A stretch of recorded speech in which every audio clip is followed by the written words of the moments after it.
On a balmy Friday afternoon, I decided to lift my wife's spirits with an impromptu visit to her office.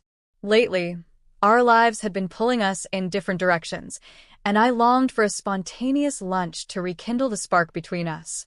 I swung by her favorite eatery, grabbing takeout, picturing the delight that would spread across her face. The receptionist, recognizing me, gave a warm nod and waved me through. I slipped through the office corridors, careful not to reveal my presence, eager to catch her off guard with surprise. As I neared her department, a burst of laughter drifted toward me, her voice bright and carefree.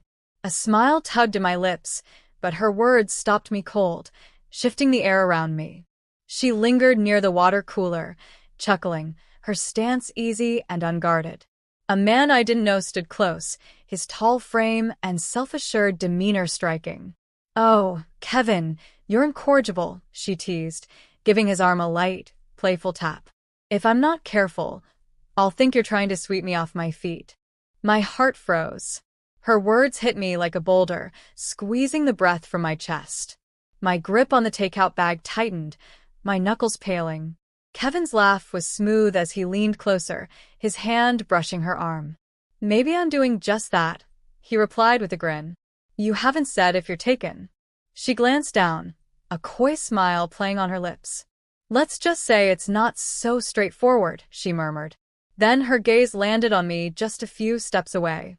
Her face paled, her laughter vanishing in an instant. I stood silent, unmoving, letting the heavy, quiet stretch between us. Kevin glanced my way, confused at first, then visibly uneasy as the atmosphere thickened. She stepped away from him, her voice unsteady. "John, this is not what it looks like." She faltered, but it was precisely what it appeared to be. The way she tilted toward him, the playful glint in her eyes, the smile she hadn't shared with me in months, it spoke louder than any explanation. I held out the takeout bag. "Thought we could have lunch together," I said calmly. "Seems I got it wrong." My tone remained even, but inside I was unraveling. I turned and left, my steps heavy as if the ground might swallow me whole. She didn't follow immediately. I made it to the parking lot, collapsing into the driver's seat, staring blankly at the dashboard. Moments later, she rushed out breathless, her eyes wide with panic. "John, please don't go," she pleaded, her voice quaking. I lowered the window just enough. Tears brimmed in her eyes as she reached toward me. It meant nothing. Kevin's just a coworker. I was being silly. I looked at her, the woman I'd adored for nearly 8 years. "You said it was complicated," I replied, my voice cold but steady. "Is it?" She stumbled over her words, hesitating. "No, I mean maybe. I don't know. Things haven't been right. You felt so far away. I've been so lonely." Her words cut deep, a fresh sting. I'd been distant because she'd been shutting me out for months. I tried to bridge the gap, begged for open conversations, but she brushed it off, pretending all was well. "Loneliness doesn't justify breaking our promises," I said, my voice now edged with sharpness. "If something's wrong, we face it together.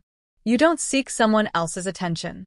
She broke down right there in the lot, tears streaming, apologies tumbling out. She insisted it was just harmless banter, nothing serious. "But when vows are spoken before others, there's no such thing as innocent flirting. I never meant to wound you," she sobbed. "Please don't walk away from me." But I'd already begun to drift the moment I saw her basking in another man's gaze. The moment I felt like a stranger watching my wife slip away. "I need space," I said at last, "to think, to decide what I could forgive." She pleaded for me to come home, to talk, to let her clarify. But I wasn't ready to hear her out. I wasn't sure I could trust my heart to believe her anymore. As I drove off, my mind replayed the scene over and over. Her laughter, his confident smile, her not so straightforward. That moment had shattered something deep within me. Trust, once broken, doesn't heal easily. Maybe we could mend what we'd built.